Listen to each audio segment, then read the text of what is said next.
حاصل ہوگا۔ وہ کہا لگاتے ہوئے بولا، یہ میری فطرت ہے، میں خواہ مخواہ ہی ان خونخوار درندوں سے لڑنے لگتا ہوں۔ تمہارے اس آدمی نے شیر سے مقابلہ کر کے ایک طرح سے چیلنج کیا ہے۔ میں بتانا چاہتا ہوں کہ مجھ میں اور اس میں کیا فرق ہے۔ یہ مقابلہ کر کے کسی درندے کو مار سکتا ہے، مگر میں تو کسی درندے کو زندہ پکڑتا بھی ہوں اور اسے مارتا بھی ہوں۔ اس کی باتوں کے دوران بلبا اطمینان سے چلتا ہوا پنجرے کے اندر پہنچ گیا۔ اس کے ساتھ ہی اپالو نے پنجرے کے دوسری طرف آہنی سلاخ کے پاس ہاتھ رکھا اور کسی میکینزم کو استعمال کیا۔ اس کے بعد پنجرے کا کھلا ہوا دروازہ بند ہو گیا۔ اب ان کے آس پاس کے پنجروں میں شیر اور چیتے تھے اور درمیانی خالی پنجرے میں دو انسان تھے جو اب درندوں کی طرح ٹکرانے والے تھے اور ایک دوسرے کے خلاف پینترے بدل رہے تھے۔ وہ دونوں چاہتے تھے کہ حملہ کرنے میں پہل نہ کریں، اپنے مقابل کو موقع دیں تاکہ اس کے انداز کو سمجھ سکیں۔ دیر تک پینترا بدلتے رہنے کے بعد اپالو نے جھنجھلا کر خود ہی حملہ کیا، لیکن اس کا حملہ ناکام رہا۔ بلبا نے اپنا بچاؤ کرتے ہوئے سمجھا دیا کہ وہ اناڑی نہیں ہے، اپالو کو اس پر ہاتھ رکھنے کے لیے اپنی تمام جنگی صلاحیتوں کا آزمانا ہوگا۔ دوسری بار بلبا نے مناسب موقع دیکھتے ہوئے اس پر حملہ کیا، تقریباً وہ بھی ناکام رہا۔ بس ایک پچھلتا ہوا سا ہاتھ اپالو کو لگا۔ اس کے بعد دونوں پینترے بدلنے لگے۔ آخر انہوں نے زور آزمائی کے لیے ایک دوسرے کے ہاتھوں کو گرفت میں لینا شروع کیا،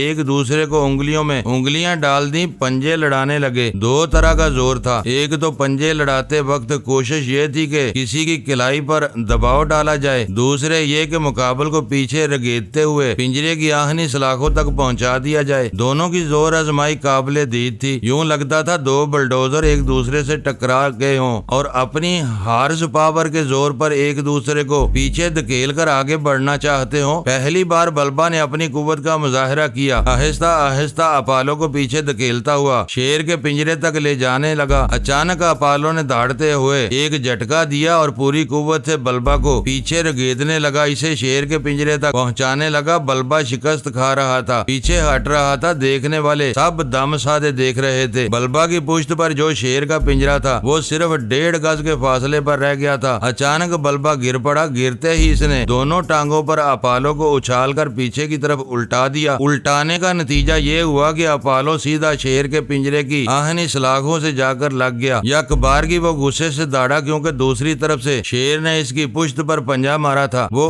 الٹ کر پھر بلبا کے اوپر آیا۔ اب وہ دونوں ایک دوسرے سے گتھم گتھا ہو گئے تھے، زمین پر لڑک رہے تھے۔ اپالو کی پیٹھ پر شیر کے پنجوں کا گہرا زخم آیا تھا، اس کے باوجود جیسے کچھ نہیں ہوا تھا۔ ان دونوں کے لیے زخم کھانا ایسا تھا جیسے 3 وقت کا کھانا کھا رہے ہوں۔ رفتہ رفتہ ان کی لڑائی تیزی اور شدت اختیار کرنے لگی۔ وہ کبھی اٹھتے تھے، کبھی گرتے تھے، کبھی ایک دوسرے پر پے در پہ حملے کرتے تھے۔ دونوں کا حملہ بڑا ہی سخت ہوتا تھا، جب بھی کسی کا ہاتھ کسی پر پڑتا تھا تو ایک زخم کا نشان چھوڑ جاتا تھا۔ اپالو نے بلبا کا حلیہ بگاڑ کر رکھ دیا تھا، وہ ثابت کر رہا تھا کہ زبردست ہے۔ دوسری طرف بلبا اس کے قدم اکھاڑ رہا تھا، زخموں سے چور ہونے کے باوجود یہ ثابت کر رہا تھا کہ تھوڑی دیر میں ہی وہ اپالو کو زمین چٹا دے گا۔ پھر بلبا اچانک اسے ٹکر ماری۔ یہ ٹکر ایسی تھی کہ اپالو کی آنکھوں کے سامنے اندھیرا چھانے لگا، یوں لگ رہا تھا جیسے بلبا نے اپنے سر سے نہیں آہنی ہتھوڑے سے مارا ہو۔ دوسری بار پھر ٹکر لگی تو اس کے حلق سے چیخ نکل گئی۔ وہ داڑتے ہوئے پنجرے کی آہنی سلاخوں تک گیا، پھر اس کا ہاتھ ایک جگہ پر پڑا۔ اس نے میکینزم کو استعمال کیا، یک بار کی شیر کے پنجرے کا دروازہ کھل گیا۔ اس پنجرے میں ایک ہی شیر تھا، وہ داڑتا ہوا اندر آیا۔ یوں اس پنجرے میں درندے کا اضافہ ہو گیا تھا۔ 2 انسان نما درندے تھے اور ایک سچ مچ خونخوار درندہ تھا جو آتے ہی پہلے اپالو پر جپٹنا چاہتا تھا، لیکن وہ تکلیف سے کراہتے ہوئے اپنے منہ سے مخصوص آواز نکال رہا تھا، جس کے نتیجے میں اس پر جپٹنے والا شیر اچانک پلٹ گیا۔ اب وہ بلبا پر جپٹ رہا تھا۔ مرجانہ نے پنجرے کے باہر سے چیخ کر کہا، اپالو یہ سراسر بے ایمانی ہے، مردانہ وار مقابلہ نہیں ہے۔ اول تو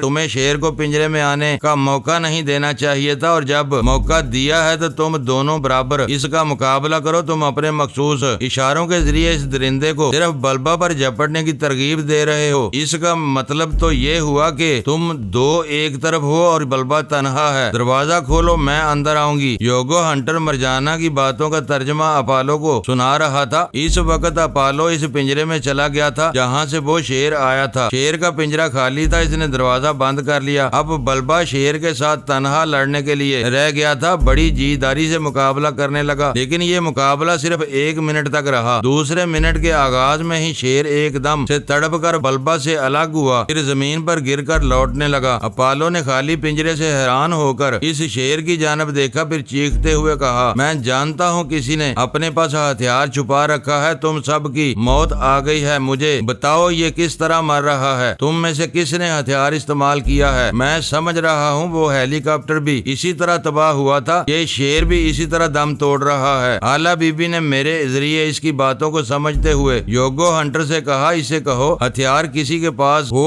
اور کوئی سا ہو، اس ہتھیار سے اس کی زندگی کا بھی خاتمہ ہو سکتا ہے۔ یوگو ہنٹر وہی بات کہنے لگا۔ اپالو پنجرے کا دروازہ کھول کر پیچھے ایک ریچھ کے پنجرے میں پہنچ گیا۔ ریچھ اس پر جھپٹنا چاہتا تھا، اس سے پہلے ہی اس نے ایک زوردار فلائنگ کک ماری۔ ریچھ گھراتا ہوا پیچھے جا کر آہنی سلاخوں سے ٹکرا گیا، اس سے پہلے کہ وہ اٹھ کر دوسری بار حملہ کرتا۔ اپالو سلاخوں کے ذریعے اوپر چڑھتا چلا گیا، ریچھ کی پہنچ سے دور ہو گیا۔ صرف شیروں کے پنجروں پر آہنی سلاخوں کی چھتیں بنی ہوئی تھی، کیونکہ شیر اونچی چھلانگ لگاتے ہیں، لہذا انہیں روکنے کے لیے چھتیں ضروری تھی۔ باقی جانور اونچی چھلانگ نہیں لگا سکتے، اس لیے ان کے پنجرے اوپر کی جانب کھلے ہوئے تھے۔ اپالو وہاں سے دوسرے پنجرے کی طرف چلا گیا اور ان کی چھتوں پر سے گزرتا ہوا دور نکلتا چلا گیا۔ آلا بی بی جہاں کھڑی ہوئی تھی وہاں سے اپالو کا نشانہ نہیں لے سکتی تھی، ورنہ اسے فرار ہونے کا موقع نہ دیتی۔ یوگو ہنٹر نے کہا، وہ گالیاں دیتا ہوا اور چیلنج کرتا جا رہا ہے کہ ہمیں یہاں سے نکلنے کا موقع نہیں دے گا، اور اگر ہم یہاں سے نکل بھی گئے تو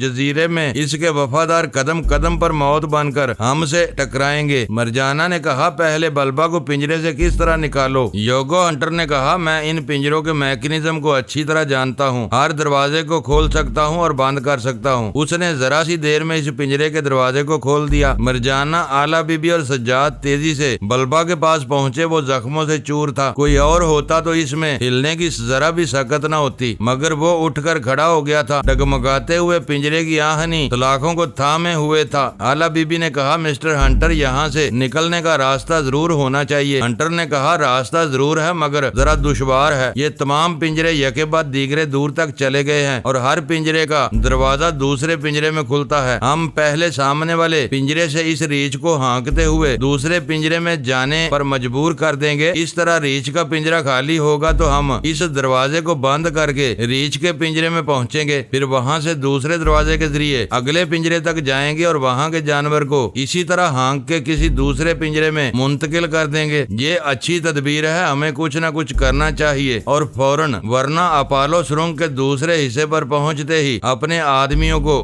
ڈائنامیٹ کے ذریعے دھماکے کرنے کے لیے کہے گا۔ یوگو ہنٹر نے اپنی کوششیں شروع کر دی۔ آلا بی بی اور سجاد اس کا ساتھ دے رہے تھے۔ مرجانا دوڑتی ہوئی گئی اور اندر سے فرسٹ ایڈ کا باکس کا اٹھا لائی۔ بلبا ایک کپڑے سے اپنے زخموں کو صاف کر رہا تھا، مرجانا ان پر مرہم لگا رہی تھی۔ اس دوران میں تقریباً یکے بعد دیگرے 3 پنجرے خالی ہو گئے تھے، وہاں کے جانوروں کو کسی دوسرے ہانکتے ہوئے دوسرے پنجروں میں منتقل کر دیا گیا تھا۔ بلبا نے مرجانا کا سہارا لیا، پھر اس کے ساتھ چلتا ہوا ان 3 پنجروں سے گزر کر چوتھے پنجرے میں پہنچ گیا۔ اس طرح وہ مکان سے دور ہوتے جا رہے تھے۔ جب وہ 11ویں پنجرے میں پہنچے تو مکان کی طرف ایک دھماکہ ہوا، تمام پنجرے آہستہ سے لرزے جیسے زلزلے کا ہلکا سا جھٹکا لگا ہو۔ آئندہ یہ جھٹکے زبردست بھی ہو سکتے تھے۔ وہ جلدی جلدی دوسرے پنجروں کے جانوروں کو بھی ہانک کر دوسری طرف منتقل کرنے لگے۔ اب جو جانور رہ گئے تھے وہ زیادہ خونخوار نہیں تھے، بن مانس اور گوریلوں کے پنجرے ان سے دور تھے، لیکن اندیشہ تھا کہ اگر مکان کی طرف دھماکے ہوتے رہیں گے تو یہ پنجرے ضرور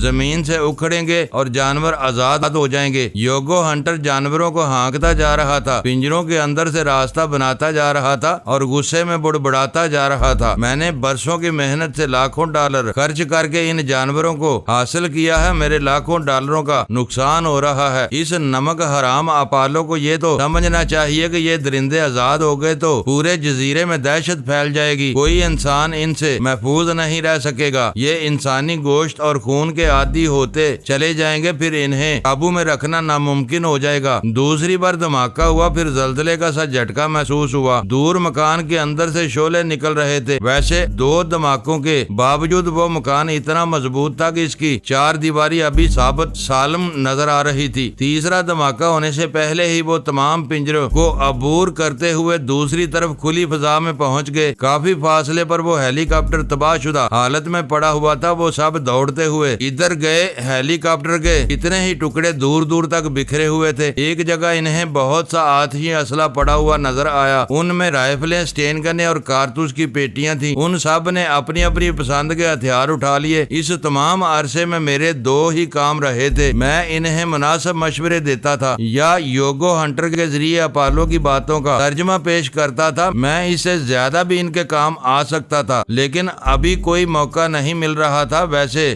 آلا بی بی اور بلبا نے بڑی عمدگی سے اپنی اپنی صلاحیتوں کا مظاہرہ کیا تھا۔ مرجانہ کو اس کا موقع نہیں ملا تھا۔ وہ کہہ رہی تھی، بلبا آئندہ اپالو سے سامنا ہوا تو تم پیچھے رہو گے، میں آگے جاؤں گی۔ بلبا زخموں سے چور، تکلیف سے نڈال، ہیلی کاپٹر کے ایک شکستہ حصے سے ٹیک لگائے کھڑا تھا۔ اس نے کہا، جب تک میں پیروں پر کھڑا رہ سکتا ہوں اس وقت تک ہر آفت کا مردانہ وار مقابلہ کر سکتا ہوں۔ جب گر پڑوں تو تم آگے بڑھنے کے متعلق سوچنا۔ وہ سخت لہجے میں بولی، تم پھر ضد کر رہے ہو، میں کئی بار سمجھا چکی ہوں، مجھ سے بحث نہ کیا کرو، میں تمہاری باتیں مانتی ہوں، تم بھی میری باتیں مانو گے، اور اگر نہیں مانو گے تو اپالو سے پہلے میں تمہیں زمین پر گرا دوں گی، پاؤں پر کھڑے رہنے کے قابل نہیں چھوڑوں گی، پھر تم مجھے اپالو کے مقابل جانے سے نہیں روک سکو گے۔ وہ زہر خند لہجے میں بولا، تم مجھے زخموں سے چور دیکھ کر سمجھ رہی ہو کہ میں کمزور ہو گیا ہوں؟ کیا تم مجھے زمین پر گرا دو گی؟ آؤ آزما کر دیکھ لو۔ میں نے مرجانہ سے کہا، یہ تم نے کیسی تکرار شروع کر دی ہے؟ وہ جاہل اور غیر مہذب ہے، تم تو نہیں ہو۔ حالات کو سمجھو اور خاموش رہو، جب اپالو سامنے آئے گا تو دیکھا جائے گا۔ میں نے آلا بی بی سے کہا، یوگو ہنٹر سے کہو اپالو اپنے آدمیوں تک پہنچ چکا ہوگا، ٹرانسمیٹر کے ذریعے اس سے گفتگو کی جا سکتی ہے۔ کوشش یہ کی جائے کہ اپالو کے جو خاص ماتحت ہوں اور انگریزی زبان جانتے ہوں وہ ٹرانسمیٹر کے ذریعے یوگو ہنٹر سے گفتگو کریں، تاکہ میں ان کے دماغوں میں موجود رہوں اور ان کے ذریعے اپالو کی حرکتوں کو، اس کے منصوبوں کو سمجھتا رہوں۔ آلا بی بی نے میری ہدایت پر عمل کیا۔ اس کے مطابق یوگو ہنٹر نے ٹرانسمیٹر کے ذریعے اپالو سے رابطہ قائم کیا۔ دوسری طرف سے وہ کہہ رہا تھا، اگر تم مجھے مخاطب نہ کرتے تب بھی میں تمہیں مخاطب کرتا، آخری بار تمہاری آواز سنتا، کیونکہ اب جو تیسرا دھماکہ ہونے جا رہا ہے اس کے بعد تم میں سے کوئی زندہ نہیں بچے گا۔ اگر بچ بھی گیا تو خونخوار درندوں کا لقمہ بن جائے گا۔ دیکھو، ایک طرف وہ مکان ہے، دوسری طرف جانوروں کے پنجرے ہیں، اب کہاں جاؤ گے؟ 10 تک گنتے رہو، ٹھیک 10 پر دھماکہ ہوگا۔ اپالو سمجھ رہا تھا کہ یوگو ہنٹر اپنے ساتھیوں کے ساتھ ابھی تک اسی مکان کے پاس ہے اور تیسرا